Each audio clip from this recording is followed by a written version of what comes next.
What's going on YouTube? It's AKingsCreation again, bringing you guys another guide. In this video, we're going to break down the best meals we need to use to prepare for the harder content coming with Talandre. Now, we already previously broke down the unlimited polished crystal farm. If you haven't seen that video, make sure you guys check out my previous video or wait until the end of this video and click the end screen.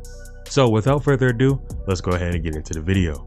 Okay, so we're at the cooking oven here in Stoneguard Castle. If you guys don't know how to cook or how to level up your cooking, I am going to provide to you guys the thumbnail to the video I already have on my channel. That way you can easily go towards it, and I'll put it on the end screen as well. So make sure you watch all the way through. Okay, I made a list for you guys, so we're going to break it down step by step in categories, and I will put like a little title screen for you guys so you can space it out. All right, so first up, we're going to go ahead and begin with for leveling and farming. Okay, so for leveling and farming, there are 4 major meals we're going to talk about here. Now, keep in mind, this is for all levels preparing for Talandre, and also we will make another one of these videos and update any of the meals that change along with Talandre, right? So first off, we're going to start off with the Castler salad. Okay, this is used for beginners who are coming into the game and are preparing for Talandre, or returning players, you know, that took a break, right? This is gives you experience bonus. So this basically just gives you like 1.5 or 150%.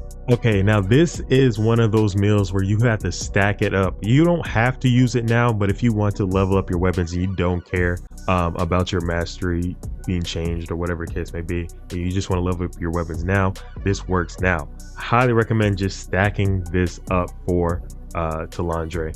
All right, golden apple pies, what are they used for? They're used for your mastery experience. They boost it by 50%. And also it slows down your abyssal contract consumption, right? So it's basically a token efficiency, and it gives you 10%, and the duration lasts about 30 minutes. So this is huge, and a lot of people in the end game, especially if you're a beginner, a lot of people in the end game use this to level up their mastery for their weapons even faster, right? So especially with the mastery tree mastery changing in Talandre, this will be a useful meal to stack up. Okay, next up on the list, we got crab meat pie. Yes, you're going to be farming for a lot of Solent, stacking up a lot of Solent. I'm talking about millions of Solent. You're going to need crab meat pie for the Solent booster, okay? And also it gives you abyssal contract. So you kind of want to do it with your mastery farm if you're caring about mastery right now. In general, it still gives you 50% Solent boost, so you want to kind of use this when you're farming for Solent. Or if you're only strictly farming Solent, then just use the bird egg custard. This is the Solent boost of 50% just by itself. Okay, so this is the alternative, or you can only use this, whichever one you prefer. Okay, finally we have the life skill meals. This first up, we're going with cooking. Okay, pickled fruit candy. And then finally we have fishing for rye bread. What these two are both used for is to be able to create these meals in the first place. All right, you're going to need some fish, and you're also going to actually need the levels to be able to craft these recipes. Okay, so for healing and mana, before we get into the 4 meals for this one, I'm going to go ahead and give you guys a little tip. For some of these meals, you need to eat and drink them standing still for faster regeneration. All right, so first up, the honey sponge cake.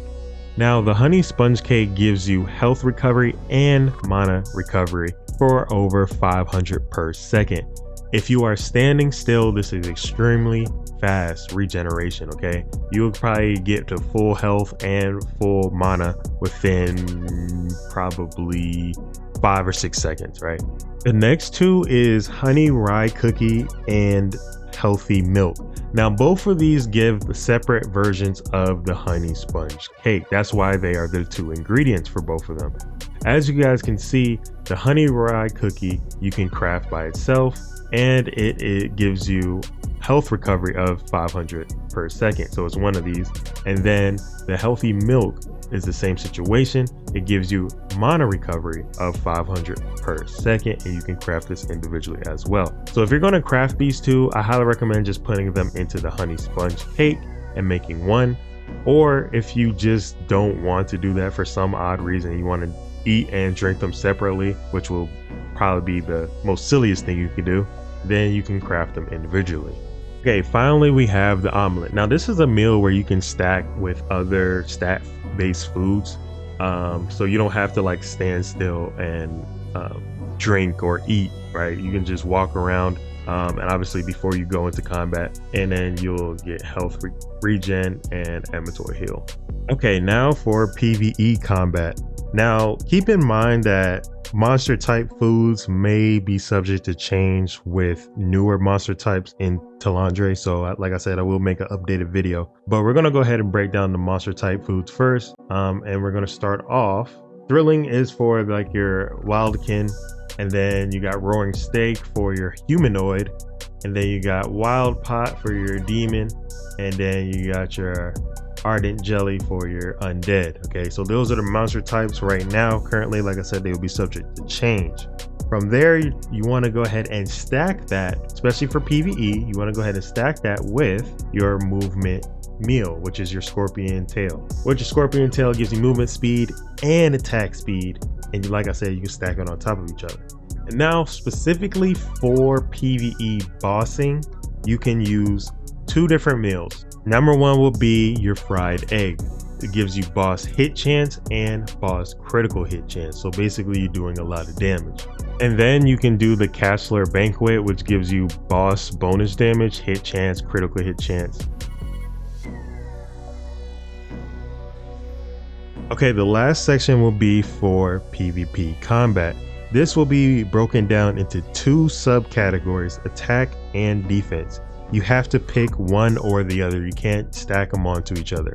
So we're going to break down attack first. We're going to go ahead and start with fish steak. Gives you all hit chance and skill damage boost. So this is huge for putting out damage in PvP. Next up, we got the Vienta Banquet. This is for PvP hit chance and critical hit chance. Wheat grilled mushrooms. This is for all hit chance and all critical hit chance.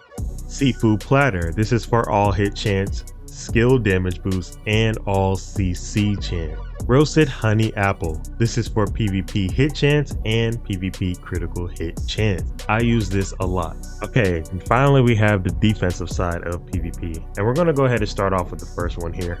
We're going to start off with Laslan style fish stew. This gives you all evasion and all endurance. Next up I would like to go with is the white meat Mortis. Gives you damage reduction and debuff duration.